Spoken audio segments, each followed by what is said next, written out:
पंच परमेष्टि भगवान की, आचार्य श्री गुरुवर कुंद कुंद महाराज की, आचार्य श्री गुरुवर विद्यासागर महाराज।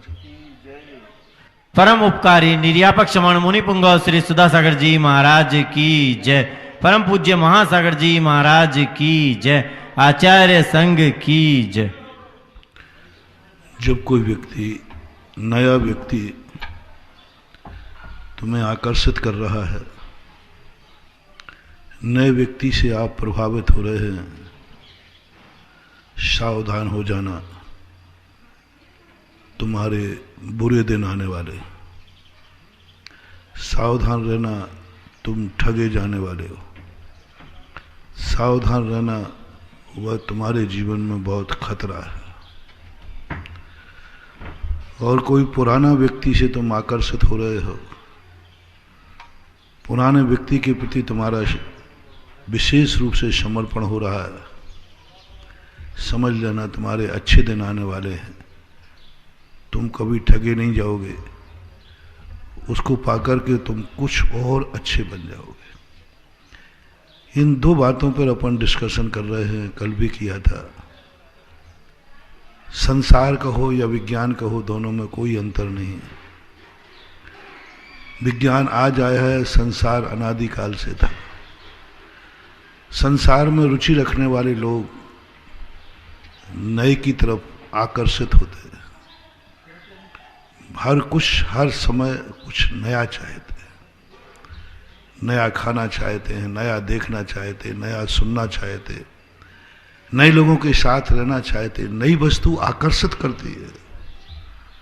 नई वस्तु के लिए लेटेस्ट, कल मैंने कहा था, कितनी भी अच्छी वस्तु क्यों ना हो, तुम्हें कोई नई वस्तु दिख जाए तो पुरानी वस्तु के प्रति आपकी अरुचि हो जाती है, बोर हो जाते हो, उसको अपनी जिंदगी से हटाने का भाव करते हो।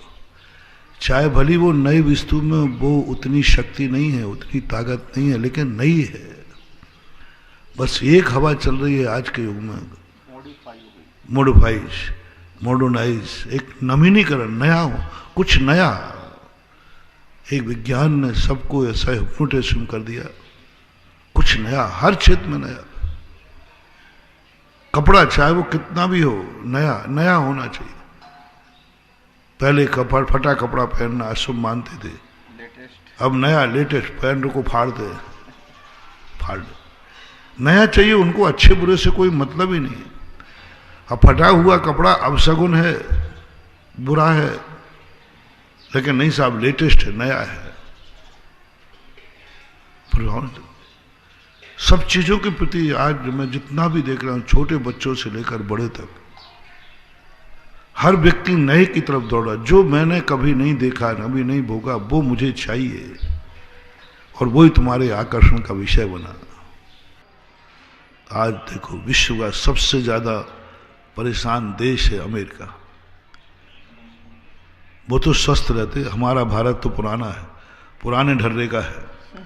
स्वच्छता नहीं है हमारे यहाँ, अनुशासन नहीं है, कुछ भी नहीं, मेडिसिन नहीं, डॉक्टर नहीं, अस्पताल नहीं। उनके पास तो सब कुछ है। उनके पास इतनी अस्पताल है, इतने डॉक्टर हैं, इतना मेडिसिन है। सारे विश्व को दवाई देने वाला आज 1 साल से अपने देश के कहर को नहीं बचा पा रहा। क्यों? उन्होंने आधुनिकता के नाम पर इस बॉडी को इतना जर्जरित कर दिया कि अब उस पर कोई दवाई असर नहीं हो रही, कोरोना असर हो रहा है। हाँ, प्रतिरोधक क्षमता इतनी कम कर दी। नई चीजें खिला कर, नई चीजें दिखा करके, नए विचार दे करके खोखला कर दिया, कमजोर हो गया। बाहर से देखने में अच्छे लगते। अमेरिका एक लॉन है, अमेरिका एक गार्डन का पेड़ है, अमेरिका एक गमले का पौधा है। विज्ञान बनाता है गमले का पौधा, लॉन, बढ़िया, बहुत सुंदर लगता है वो। क्या सुंदर लगता है लॉन। कमरे में जब फूल खिलते हैं कितने अच्छे लगते हैं। एक लॉन का बगीचे में पेड़ लगा हुआ कितना सुंदर लगता है, आंखों को मजा दे देता है। बढ़िया कटिंग, बढ़िया डिजाइन, बढ़िया बहुत, उसे पता नहीं कैसे इतना अच्छा लगता है, लेकिन अच्छा लगता है, आकर्षण हो रहा है। विज्ञान की देन है लॉन। अपनी जिंदगी को लॉन बना दिया विज्ञान ने, अपनी जिंदगी को गमले का पौधा बना दिया विज्ञान ने। पौधे में भी, गमले में भी पेड़ लगने लगे। नई टेक्नोलॉजी, छोटे छोटे से गमले में आम के पेड़ इतने लग रहे, फल रहा। अपन को बहुत अच्छा लगा। ग्राफ्टेड पेड़ आज ज्यादा लोग पसंद करते हैं, बहुत जल्दी फलता है, छोटे में फल जाता है। खेतियों में भी यही हो रही, बहुत जल्दी फसल होती है, एक साल में 3-3 फसलें निकाल रहे हैं। लेकिन जिस दिन तुम्हारा 8 दिन के लिए लॉन में पानी नहीं मिले, लॉन समाप्त हो जाएगा,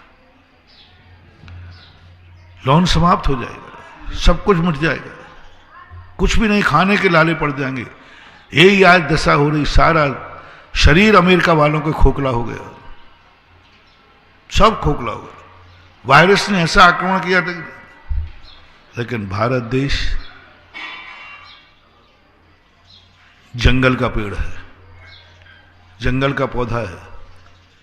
एक आध साल पानी नहीं भी बरसता है तो जंगल के पौधे का कुछ नहीं बिगड़ता, क्योंकि भारत देश प्राचीन परंपरा को महत्व देता आया।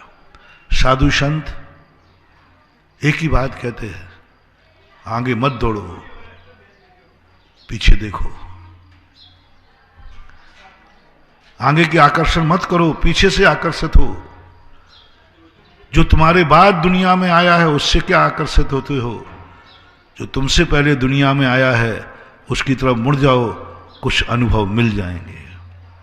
जो तुम्हारे बाद दुनिया में आया है उससे तुम प्रभावित हो रहे, उसके लिए जी जान लगा रहे, उसके लिए सब कुछ कर रहे, उसके लिए आकर्षित करने का प्रयास करते हो। जैसे कल कहा था, एक पिता और एक बेटा है। तुम्हारा आकर्षण, तुम्हारा राग, तुम्हारा सब कुछ किसके लिए है? बेटे के लिए। सब कुछ, तुम्हारा सोच, तुम्हारी कमाई, तुम्हारा सब, तुम कुछ भी हो। आज तक किसी बेटे ने बाप के नाम से संपत्ति नहीं खरीदी, लेकिन हर बाप ने बेटे के नाम से संपत्ति जरूर खरीदता है। बाप अपनी कमाई से कोई चीज खरीदेगा तो बेटे के नाम खरीदेगा, लेकिन कितने बेटे हैं जो अपनी कमाई से बाप के नाम पर संपत्ति खरीदते हो, बाप के नाम पर मकान करते हो। आज तक किसी बेटे ने अपने बाप के नाम वसीयत नहीं लिखी। हर बाप अपने बेटे के नाम वसीयत लिख के जाता है। कुछ भी तो नहीं देते आप बेटा को। जो आपके बाद आया है दुनिया में, वो आपसे ज्यादा ज्ञानी नहीं है। धर्म कहता है तुमसे पहले कौन दुनिया में आया है उसकी तरफ तुम आकर्षित हो जाओ, उसको अपने जीवन का साथी बना लो। यदि वो खुश हो गया तो तुम्हें आप आगे आने वाले को खुश करने की जरूरत नहीं पड़ेगी। मंगल कौन है? बेटे के पैर पूजे जाते हैं कि पिताजी के? क्यों पूजे जाते हैं? वो मंगल स्वरूप है, उनके आशीर्वाद में दम है, बेटे के आशीर्वाद में नहीं है। यदि पुराना खुश हो गया और उनका आशीर्वाद मिल गया, जैन कुल में जन्मेगा, ये जन्म से ही। अब देखो जैनी व्यक्ति कितने आगे है। ये एक व्यक्ति नीच कुल में जन्म लिया, गुरु महाराज मिले, उससे कह रहे हैं मछली पकड़ रहा था, बोले तू एक मछली मारना छोड़ दे। अभी मछली छुड़ा रहे हैं कौन? गुरु। दुर्लभतम कहां से मिले गुरु? बड़ी मुश्किल में मिले गुरु। और कितना छोटा सा काम उनको बोलना पड़ा, मांस का त्याग करा रहे। एक जैनी व्यक्ति को गुरु मिले, कहां से शुरू करूं क्लास? है कहां से शुरू करूं? बाप दादा ही छान के पानी पीते, रात में कभी पानी नहीं पीते, बिना भगवान के अभिषेक पूजन करते। सारे संस्कार तो तुम्हें मिल गए कुल से, जाति से। अब गुरु मिलेंगे तो कहां से शुरू होगा? वृत्ति से, प्रतिमा से, धर्म की वास्तविक सम्यक दर्शन ज्ञानचार्य से शुरू होगा। कितनी क्लासें। जैन कुल में जन्म लेने वाला व्यक्ति सीधा हाई उच्चतम शिक्षा से शुरू होता है। आज हम जैनी बच्चे को कोई आ जाए, जैनी लोग आ जाए, हमें नहीं कहना पड़ता मांस छोड़ दो, नहीं कहना पड़ता। हमें कहना पड़ता है कि भाई तुम अमर्यादित चीज मत खाना। अभक्षी तो वो खाते ही नहीं है।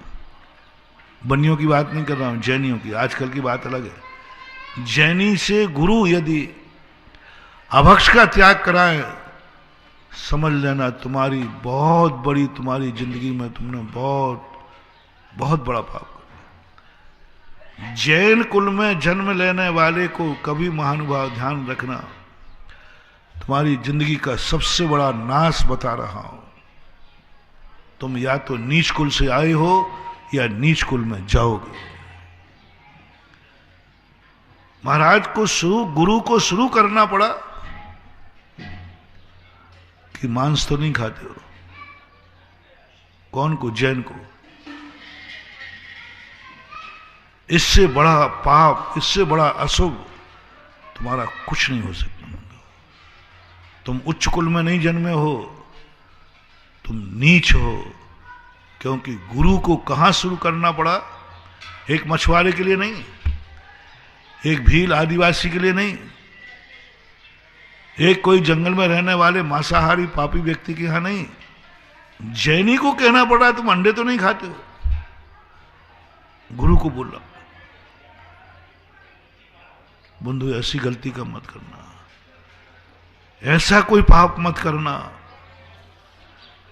जिससे गुरु को त्याग कराना पड़े। क्योंकि जैनी को कह रहा हूं, अजैनों को नहीं। उनको हमारे यहां आशीर्वाद में पूज्यवर भगवती आराधनाकार ने बहुत अच्छा एक लिखा। जो मिथ्या दृष्टि है, नीच कुली हैं, उनको आशीर्वाद देने में कहा जाता है धर्म लाभ भवतु, धर्म लाभ भवतु। और जब जैनी को बात आती है सद्धर्म वृद्धि भवतु, तुम्हारा जो धर्म है उसमें वृद्धि हो। और वृद्धि को कहा जाता है समाधि रस्तु, तुम्हारा मरण अच्छा हो। देखो मैंने इन तीनों आशीर्वादों पर विचार किया। एक साधु 3 आशीर्वाद दे रहा है। एक मिथ्या दृष्टि जो अकुलीन है, जिस घर में कोई मर्यादा नहीं, कोई भक्ष्या भक्ष नहीं, उसके लिए कहा जाता है सद्धर्म लाभ भवतु। उसके पास धर्म बसियत से है ही नहीं, कुल जाति से है ही नहीं। अमेरिका वाला आशीर्वाद लेगा तो मैं कहूँ धर्म लाभ भवतु, धर्म का प्राप्त हो। लेकिन जैन कुल में जन्म लेने वाले व्यक्ति को धर्म लाभ भवतु नहीं कहा, सद्धर्म वृद्धि रस्तु, तुम्हारे धर्म की वृद्धि हो। अरे वृद्धि कैसे? महाराज मेरे पास पूछो तो सही कि मेरे पास धर्म है कि नहीं। बोले तुम कौन हो? बोले जैन। बोले सवाल ही नहीं उठता। जैन कुल में जन्म लेने वाले को धर्म ना हो, ऐसा हो ही नहीं सकता। क्या जैन आचार्यों की आज सोच है, क्या भगवान की सोच है? उन्होंने कहा कि आशीर्वाद पूछ के देना कौन है, जैन है अजैन है, भारतीय है विदेशी है, उच्च कुलीन है नीच कुलीन है।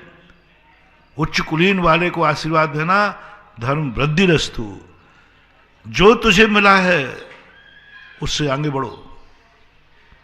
जो तुम्हें कुल से मिला, जाति से मिला, बाप दादों से मिला, उससे आगे बढ़ो।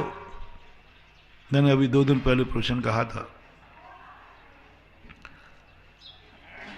सबसे कहा था, जनरल कहा था कि तुम्हारे परिवार में, तुम्हारे पीढ़ी दर पीढ़ी में जो पाप नहीं हुआ हो वो पाप तुम्हें जिंदगी में नहीं करना। पहला निर्णय। जो पाप तुम्हारे कुल में कभी नहीं हुआ, बाप दादों ने कभी नहीं किया, वो पाप मत करना, वो पाप मत करना। क्योंकि ऐसा पाप करने वाला व्यक्ति निधत्त निकाचित कर्मों को बंद करता है, फिर उसको दुनिया की कोई ताकत बचा नहीं सकती। 100 भवों तक तुम नीच कुल में जन्मो, जो तुम्हारे पूर्वजों ने नहीं किया वो पाप मत करना। एक ध्यान रखना, अच्छी तरह ध्यान रखना, पिताजी के ध्यान रखना, दादाजी, सबका ध्यान रखना। ये तो हुआ नहीं करने के लिए, और करना क्या, एक अच्छा कार्य जरूर करना जो तुम्हारे पूर्वजों ने नहीं कर पाए हों, वो तुम्हें करना। दोनों में रिपीट करता हूं, बुरा कार्य कौन सा नहीं करना, जो आज तक तुम्हारी पीढ़ी में नहीं हुआ, तुम्हारे पूर्वजों ने नहीं किया, वो पाप नहीं करना। तुम्हारे लिए सबसे बड़ा पाप वो है। कोई पूछे कि महाराज सबसे बड़ा पाप कोई कौन सा है, संक्षेप में बताइए, तो लो मैं संक्षेप में दे रहा हूं। तुम्हारी पीढ़ियों में जो पाप नहीं हुआ, यदि तुमने वो पाप किया है तो वही तुम्हारे लिए सबसे बड़ा पाप है। पाप छोटा बड़ा नहीं कह रहा हूं। यदि तुम्हारे कुल में कभी सुपारी भी नहीं खाई किसी ने, तो सुपारी खाना ही तुम्हारे लिए सबसे बड़ा पाप है। तुम्हारे कुल में कभी तंबाकू नहीं खाई, तंबाकू खाना ही पाप है। तुम्हारे कुल ने कभी बिना छना पानी नहीं पिया और तुमने बिना छना पी लिया, तुम्हारा सबसे बड़ा पाप।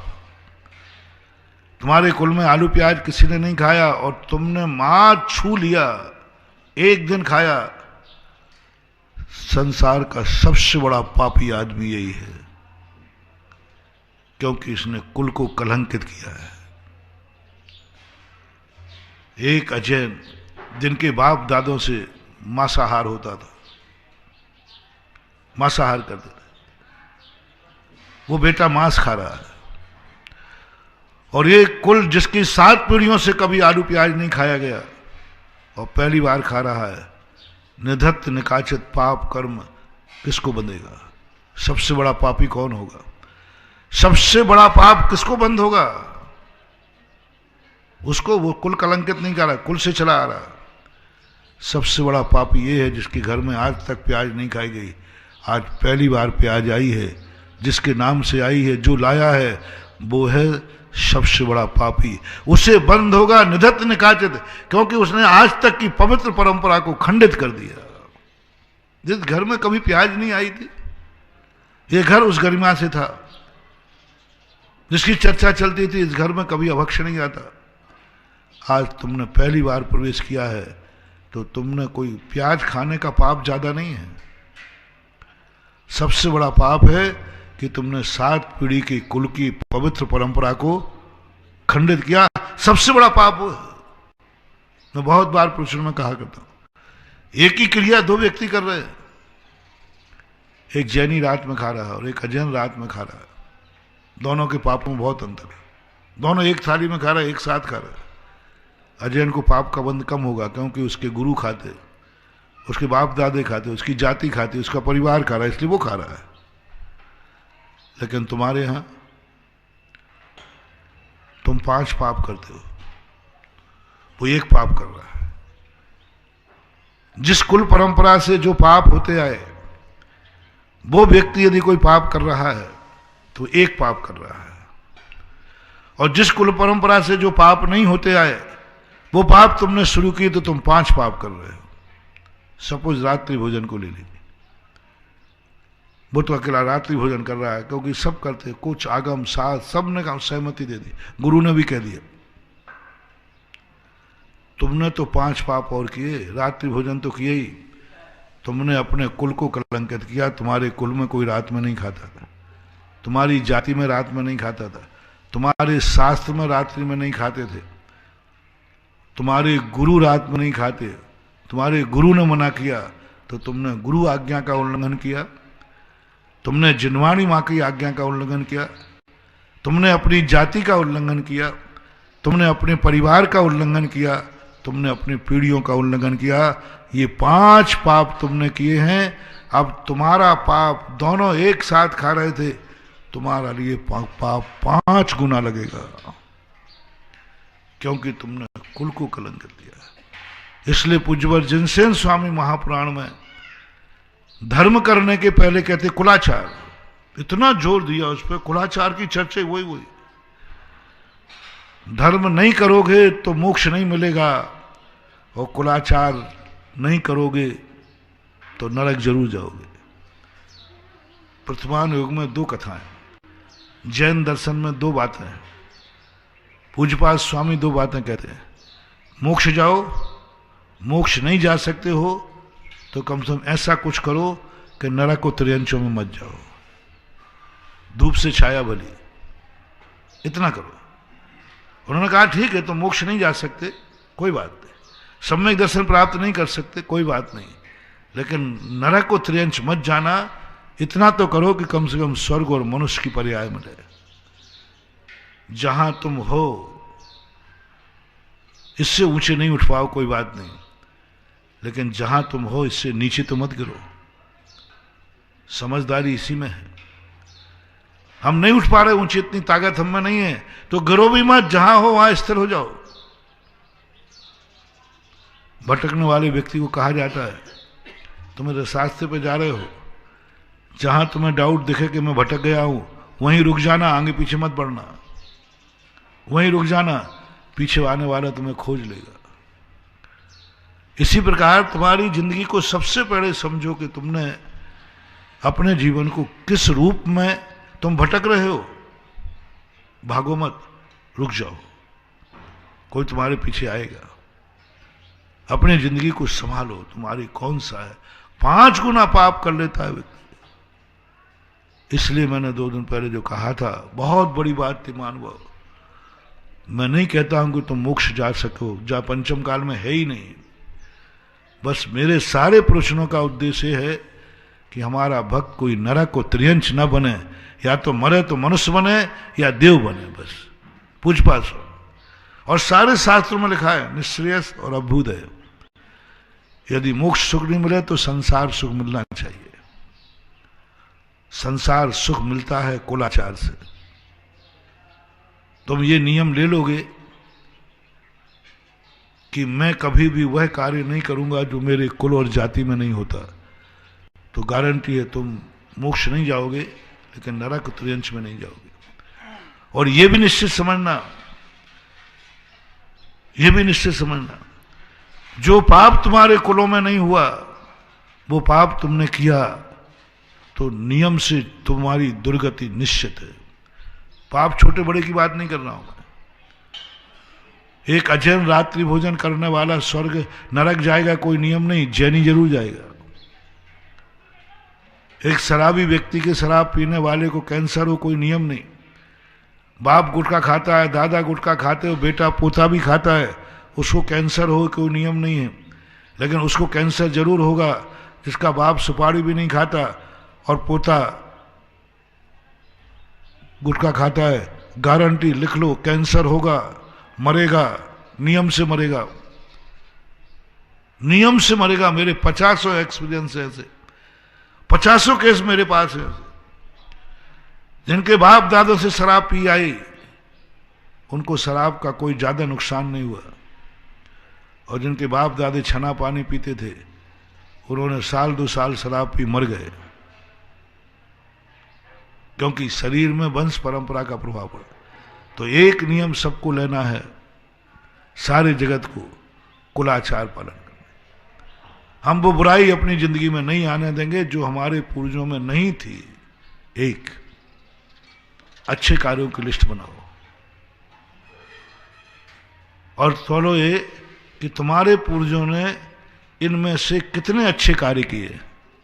7 पीढ़ी का ले लेना, 7 पीढ़ी का, 3 पीढ़ी का, 2 पीढ़ी का, 1 पीढ़ी का, जितना तुम्हारे लिए मिल जाए। हर व्यक्ति को एक अच्छे कार्यों की लिस्ट बनाना है। तुम नहीं बना सको, गुरु से बनवा लेना, शास्त्रों में से बना लेना, कहीं से प्राप्त कर लेना, खूब सब जगह भरी पड़ी। और उन अच्छे कार्यों में आप देखो कि आपको जितनी पीढ़ियां आपको याद है, उन्होंने अच्छे कार्य कौन से किए। वे अच्छे कार्य तो तुम्हें करना ही है। बस एक कार्य के लिए मैं आज आदेशित कर रहा हूं एक अच्छा कार्य तुम्हें वो करना है जो तुम्हारी 7 पीढ़ी में किसी ने नहीं किया, 3 पीढ़ी में किसी ने नहीं किया, जो बाप ने नहीं किया, दादा ने नहीं किया, उसको एक कार्य करके मरना। बस एक कार्य, ज्यादा नहीं कह रहा हूं, ज्यादा हो तुम्हारी मर्जी। एक कार्य बताओ जो तुम्हारे बाप ने नहीं किया था और तुमने किया है। पिताजी ने नहीं किया था, दादाजी ने भी नहीं किया। चलो अभी प्रसंग चल रहा है चौलेश्वर का। कितनी पीढ़ियां आपको याद है, उनमें किस पीढ़ी में आपके पूर्वजों ने जिनालय बनाया? महावीर, 3-4 पीढ़ी तो याद होंगी। किसी पीढ़ी में मंदिर बनाया? अध्यक्ष जी, प्रकाश जी, बाप ने, बाप के बाप ने। चौलेश्वर वाले तो बोल ही नहीं सकते, क्योंकि चौलेश्वर वाले बाहर दान देते नहीं और यहां दान दिया नहीं। ये चौगले का इतिहास है, क्योंकि हम लोग तो सारे भारत में घूमते ना। इस चौगले का दान अभी 25 साल से मैं घूम रहा हूं। इस चौगले वालों ने आज तक कहीं दान नहीं बोला। एक आध दो अपवाद छोड़ देना क्योंकि एक आध दो को ही वसंता निकाल जाए, यहां से जाके कहीं पहुंच गया हो तो सामान्य था। 95 इस चौगले वालों ने कहीं भी दान दिया हो बड़ा तो बताया। 25 साल तो मुझे ही हो गया राजस्थान आया, कहां कहां दान है चौगले का बताना। याद करो, कोई बात नहीं। हम देखो, मैं इतना ज्यादा ज्ञान में नहीं, तुम्हें तो याद होगा। बोलो, दान के भंडारे खुले हैं 25 साल से कि नहीं? हर साल 2-4 क्षेत्रों की घोषणाएं होती हैं कि नहीं? मेरे यहां तो होती है। दान और पूजा के ये 2 खाते मैंने सदा खोल के रखे। जब तक मैं प्रवचन दूंगा तब तक दान पूजा का खाता सदा खोल के रखूंगा। और खाते खोलूं या नहीं खोलूं मुझे पता नहीं। मुनि बनने का खाता, वृत्ति बनाने का खाता, उपवास का खाता, ये सब खाते तुम्हारी मर्जी पर है, करो। क्योंकि इन खातों में मैं ज्यादा जोर जबरदस्ती नहीं करूंगा, क्योंकि ये बातें आपके खुद को पालन करना है, खुद करना है। पर 1-2 खाते मेरी जिंदगी में मेरा नियम है। जो भक्त, जो श्रावक मेरी जिंदगी से जुड़ेगा, मैं उनसे कहूंगा कि बेटा इन दोनों खातों में प्रतिदिन कोई ना कोई कमाई जमा कराए बिना सोना मत। कौन से खाते में? दान और पूजा। मुख्यो साबोधम। ये बात हमें धबला जी से मिली। उन्होंने कहा कि कुंद स्वामी से मिली। पूज्यवर वीरसेन स्वामी महाराज ने लिखी, 24 सावो धम्मो, 4 सावो, और उनमें दान पूजा मुख्यो सावो धम्मो। दान पूजा मत छुड़ाना इन श्रावकों का, चाहे ये मुनि बने या ना बने, वृत्ति बने या ना बने, त्यागी बने या नहीं बने, लेकिन इनकी जिंदगी में बस दान और पूजा मत छुड़ाना। यदि ये 2 चीजें इनकी जिंदगी में बनी रही तो ये कभी भविष्य में दिवालिया नहीं होंगे, मोक्ष तो नहीं जाएंगे, भिक्षु तो नहीं बनेंगे, लेकिन भिखारी नहीं होंगे। बहुत मैंने सोचा, अरे त्याग की बात करो कि भाई इनको त्यागी बनाओ, वृत्ति बनाओ, मुनि बनाओ, जो करो। उन्होंने कहा नहीं, ये सब आवश्यक नहीं है आपकी जिंदगी में, वो तुम्हारी इच्छा के ऊपर है।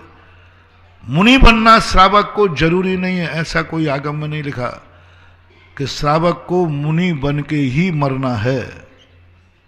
ही नहीं लगाया, भी लगाया कि भाई अच्छा है कि महावृत्ति बन के मरो। आदेश नहीं, टेक टू ऑर्डर नहीं, मुनि ही बनना है। बिना मरे बनोगे, मुनि बने बिना मरोगे, दुर्गति में पड़ोगे, संसार की ठोकर खाओगे, नहीं कहा।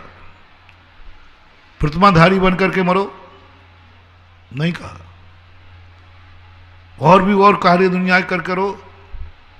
और जब चरणानुग आया तो उन्होंने कहा कोई बात नहीं, सम्यक दर्शन ज्ञान चारित्र है कि नहीं, ये भी छोड़ो।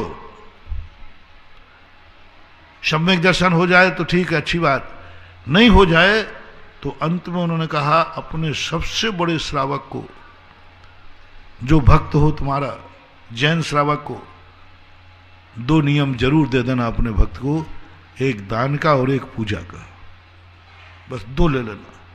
ये 2 चीजें तुम नहीं छोड़ना, क्योंकि इन 2 चीजों में गारंटी दी है भगवान ने कि तुम्हारे भक्त को ये 2 नियम दे दिए तो जिंदगी में कभी ये दिवालिया नहीं होगा और जिंदगी में कभी ये भूखा नहीं सोएगा, क्योंकि पूजा करता है तो भूखा नहीं सोएगा, दान देता है तो कभी दिवालिया नहीं होगा, कर्जदार नहीं होगा, ऋण में नहीं होगा।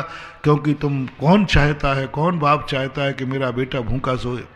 कोई भी माता पिता यदि अपने बेटों को कहे कि आप सबसे छोटी चीज क्या चाहते हो बेटों को, उन्होंने कहा बस मेरा बेटा कभी भूखो नहीं मरे, कभी धन का अभाव नहीं हो, कभी बीमार नहीं हो, बस यही कहेंगे। तो उन्होंने कहा कि तुम्हारा भक्त है, इस भक्त को कम से कम इतना तो आशीर्वाद दे देना कि संसार में जब भी जन्मे इसको 2 रोटियां खाने को मिले, संसार में जब भी ये कहीं जाए इसकी मुट्ठी में 2 रुपया रहे। और इसके फिर भेद कर दिए, 4 भेद, ये सब दान में आ गया। कभी ये बीमार नहीं हो, औषधि दान, कभी ये फुटपाथ पे न जन्मे, आवास दान, कभी ये भूखा नहीं रहे, आहार दान। ये सारी चीजें तुम्हारे लिए क्यों रखी आवश्यक? क्यों वीरसेन स्वामी कहते हैं कि ये 2 नियम जरूर दिलाना अपने भक्त को? इसलिए हमारे प्रवचनों में, क्योंकि मैं जब भी प्रवचन में बैठता हूं तुम्हारा पिता बन के बैठता हूं, और जब भी मैं वाणी खेलता हूं मां बन करके तुम्हारे पास भेजता हूं कि जाओ अपने बेटों को कम से कम ये 2 नियम। इसलिए दान पूजा की बात, तो आप अपनी जिंदगी में एक ऐसा एक गुण ले लो आप कि याद है तुम्हें जो चौगले की बात मैं कह रहा था, इसलिए मैं कह रहा हूं दान के खाते सदा खुलेगा, हर साल खुलते हैं, कभी नारेली में, कभी सांगानेर में, कभी आमा में, कभी गुणोदय में, केकड़ी में, कभी चांदखेड़ी में।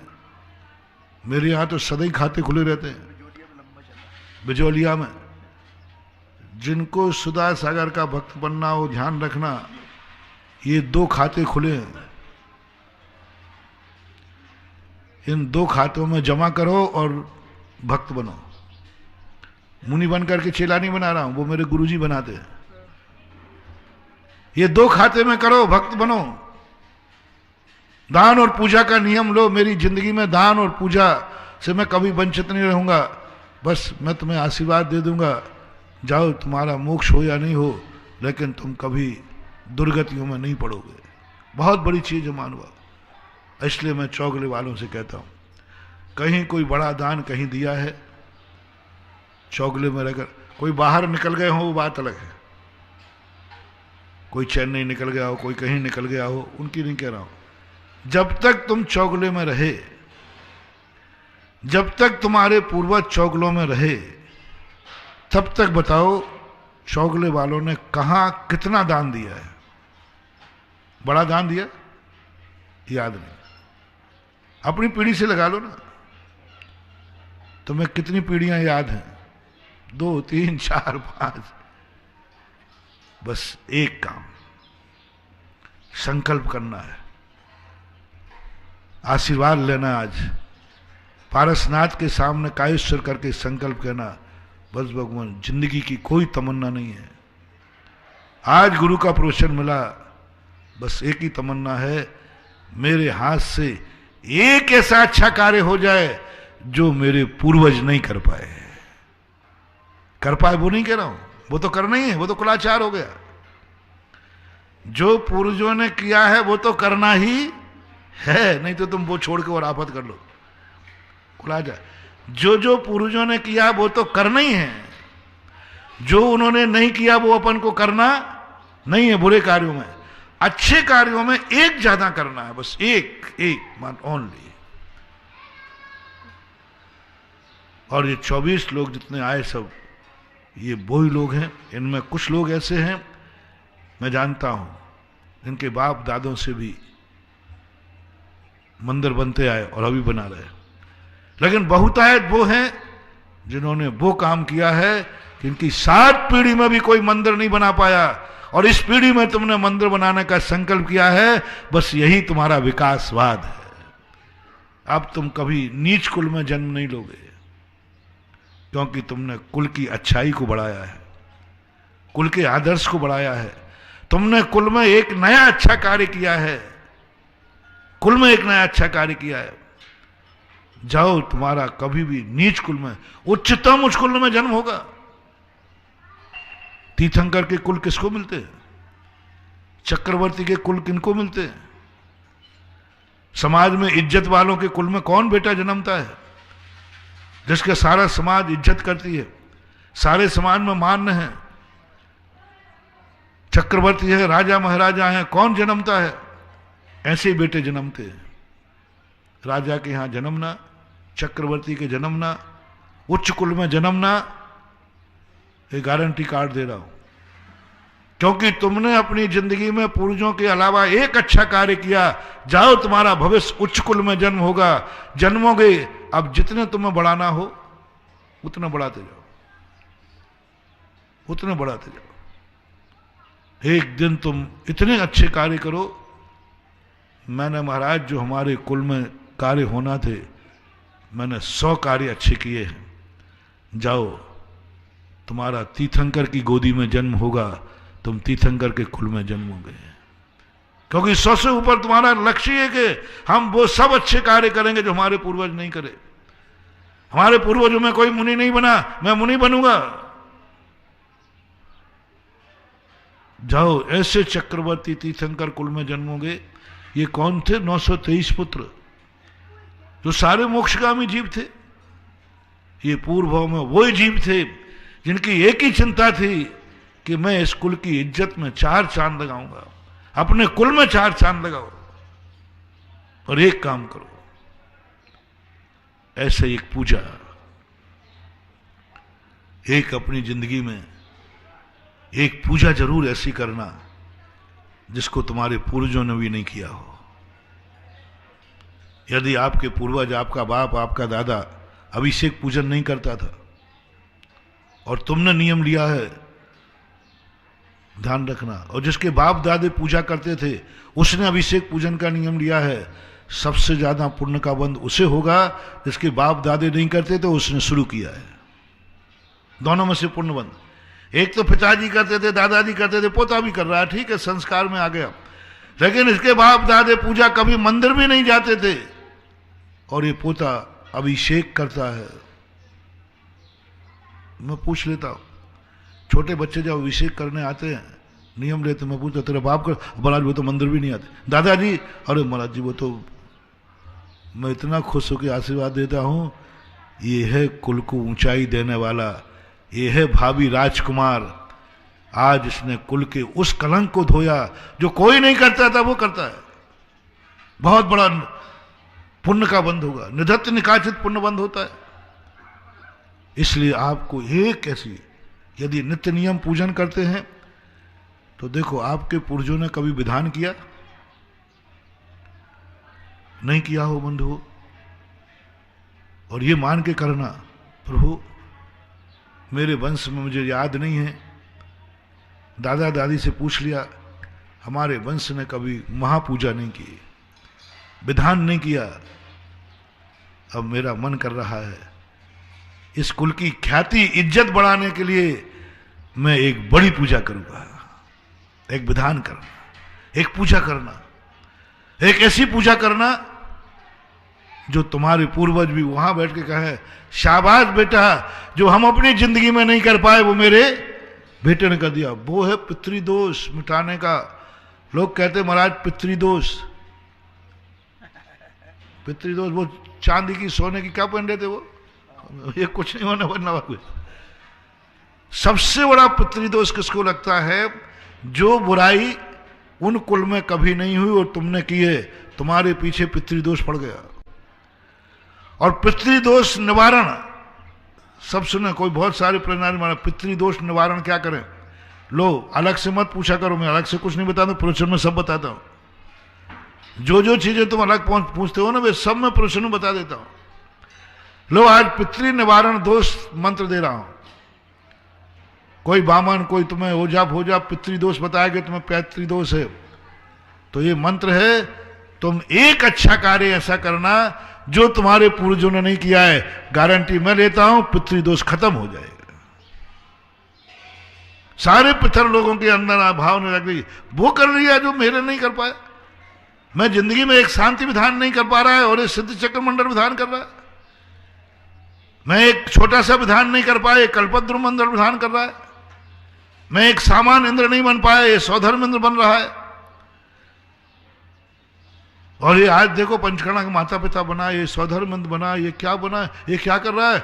उसी समय तुम्हें ब्रह्मांड में पितृशक्ति के दोष वाले का निवारण हो जाएगा। बस एक अच्छा कार्य करो। यदि तुम्हारे कुल में कोई वृत्ति नहीं बने हो महानुभाव, तो कितना भी कष्ट उठा लेना, मरने के पहले वृत्ति बनना। क्योंकि मेरे कुल में कोई वृत्ति नहीं बना। दादाजी भी अस्पताल में मरे, पापा भी यूं चले गए। मैं इस कुल का परंपरा बढ़ाने के लिए वृत्त प्रतिमा धारण करता हूं और वृत्ति बन के मरूंगा। हमारे कुल में किसी ने समाधि नहीं ली, इसलिए मैं समाधि लेकर मरूंगा। मेरे कुल में कोई मुनि नहीं बना, मैं मुनि बनूंगा, इस कुल की इज्जत बढ़ाऊंगा सब तरफ से। वो बहुत बड़ी चीज है। तो एक अच्छा कार्य तुम्हें करना है, वो तुम्हें दो चीजें छूट दे दी, दान और पूजा संबंध। पहले तो इन दो का अनुमंडल हो। कोई एक दान ऐसा करना है जिसमें तुम्हारी 7 पीढ़ियों में ऐसा नहीं हुआ। करो, संकल्प करो, कायेश्वर करो, भगवान का नाम लेके करो।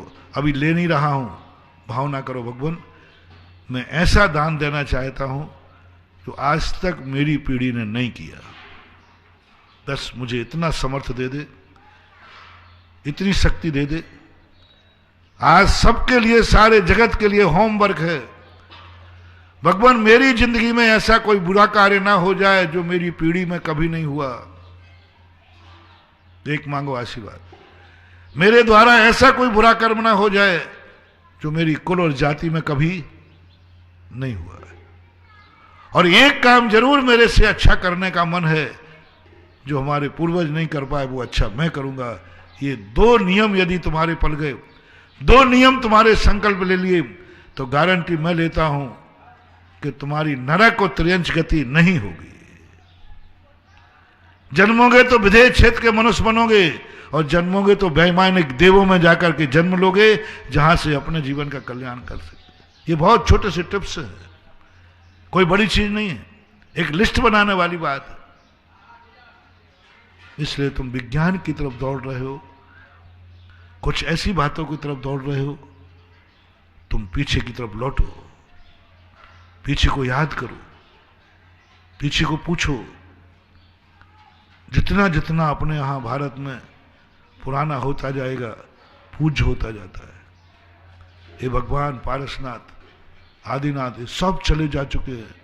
आज ये मंगल है, सगुन है, शुभ है। आने वाले जो लोग हैं, आने वाली तो एक कल्पना है, यथार्थ सत्य है। अतीत की कहानी हमेशा सत्य होती है, भविष्य की कल्पना सत्य हो ये कोई नियम नहीं। अतीत पूरा 100% सत्य होगा, क्योंकि वो तो घटित हो चुका है। अतीत की कहानी हमेशा सत्य होती है। और पूरे 7 पुराणों में जो अपना प्रसंग चल रहा है, अतीत की कहानी पूरे शास्त्रों में अतीत लिखा है। और उनको पढ़ने के बाद हमारे जीवन में इतना सगुन आता है, अमंगल मंगल में बदल जाता है। पुराने लोगों का नाम लेने से, पुराने की छाया होने से, पुराने लोगों की छाया में जाओगे आशीर्वाद मिलेगा। नए लोगों की छाया में जाओगे तो मजदूरी मिलेगी, सेवा मिलेगी। सेवा करो, नौकरी करो, क्योंकि छोटा खोयम छाया में नहीं है। आधुनिक नया खुद अभी रास्ते में खड़ा है, पुराना आदमी मंजिल पर पहुंच चुका है। वो मंजिल देगा हमें। हमें छाया देगा। नए पेड़ और पुराने पेड़ में अंतर क्या है? नए पेड़ को यदि है तो क्या करना है? अभी छोटा पौधा है नया पेड़, और एक पुराना पेड़ बड़ा है। इन दोनों में नए पेड़ की तरफ जाओगे तो अभी पानी दो, सींचो, बाड़ी लगाओ, सेवा करो। और पुराने पेड़ की तरफ देखोगे, छाया मिलेगा, फल मिलेगा, सब कुछ आशीष मिलेगा। पुराना पेड़ को यदि हमने काट दिया और नया पेड़ उगा दिया तो बहुत बड़ी चीज हो गई। हमें आकर्षण पुराने पेड़ का होना है। नए पेड़ लगाने की अपेक्षा पुराने पेड़ों की सुरक्षा करो। आज रोड बन रहे हैं, पुराने पेड़ कट रहे हैं, नए कौन से लगते? बैगन गुलिया। और पुराने कौन से करते? पुराने पेड़ काट रहे हैं, नए लगा रहे हैं। और नया पेड़ 5 साल 10 साल में बड़ा होगा कि नहीं पता नहीं, पुराना पुराना ही होता है। इसलिए अपने जीवन में उस इतिहास की तरफ, जो भी तुम्हारी जिंदगी में आया हो, पुराने को तरफ देखो, पुराने को सुरक्षित करो, पुराने के संबंध में सोचो, तुम्हारे पूर्वज कैसे थे। आत्मा कांप जाती है, आगे आने वाले बच्चे कैसे होंगे?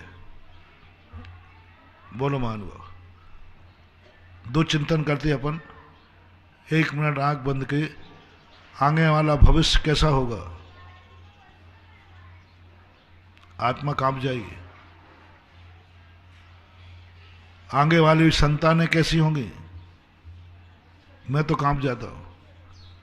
आज तो कम से कम कोई आहार देने वाले हैं, आज कम से कम यहां से मंदिर की आवाज उठाते हैं, मंदिर बनाने वाले हैं, पूजा करने वाले हैं। आगे आने वाला युग कैसा होगा? हर व्यक्ति डरा हुआ बैठा है, हर व्यक्ति डरा हुआ बैठा है। गांव में चले, गांव का भविष्य क्या है? ये चौगले में जितने गांव हैं, इनके भरोसे यदि चौलेश्वर को छोड़ा जाए तो इन गांवों का भविष्य क्या है? तुम्हारे चुनाव होते ना तो गांव से होते, ये गांव इससे इतना लेना, तो कई गांव तो उसमें गांव गायब हो गए। मान के ये गांव का, कई महाराज गांव में कोई बचा ही नहीं। अब इन सारे चौगलों के भरोसे यदि चौलेश्वर को छोड़ा जाए तो बताओ इन गांवों का भविष्य क्या है? बताओ भाई प्रकाश, इन गांवों का भविष्य क्या है? अभी नहीं, अपनी जिंदगी में नहीं, अपनी जिंदगी की बात बताओ, कैसा लग रहा है? और आज खतरे में है। एक आध पीढ़ी के बाद शायद जैनी गांव में खोजने को नहीं मिलेगा। जैनी गांव सबसे पहले जैनी से उजड़ता है, सबसे पहले जैनी उजड़ता है। गांव में यदि भागने का नाम आएगा तो सबसे पहले कौन भागा? जैनी भागता। अब देख लीजिए, भविष्य का सोचा। अब थोड़ा सा अपन ध्यान करते अतीत में। अतीत में इस करो, ये चोगला कैसा था? खजूरी कैसी थी? आमलदा, पलासिया, ये सब कैसे थे? रूपा पारोली कैसे थे? अरे महाराज क्या ठाठ था। ये चौगला पूरा भरा हुआ था। चौगला यदि इकट्ठा पहुंच गया तो चौलेश्वर में स्थान नहीं मिलता था। अब देखो, अतीत को याद करते ही कल्पना होती है, हाँ कैसा अतीत था, और भविष्य याद करते ही घबराहट होती है। आज माता पिता को देख लो, ये कह रहे हैं कि आज हमारे घर में चौका लग रहा है, भविष्य में भी लगता रहेगा। अरे महाराज वो बहू आई है वो बेटा पढ़ के लिखा गया है। हर व्यक्ति खतरा कर रहा है, आज जो मेरा घर है कल भी ये पवित्रता बनी रहेगी या नहीं। हर व्यक्ति डर रहा है। और अतीत को देखो कि हमारे पूर्वज कैसे थे, गर्व से सीना फूलता है। भविष्य खतरे में बन, सब तरफ विज्ञान बढ़ रहा है, वैज्ञानिक बढ़ रहे हैं। हर व्यक्ति का एक भविष्य में, पहले जो अपने बेटों को कुल दीपक मानते थे कि मेरा बेटा ऐसा है, आज हर बाप अपने बेटा बिटिया के प्रति चिंतित हैं। भविष्य क्या पता क्या करेंगे, पता नहीं क्या होगा।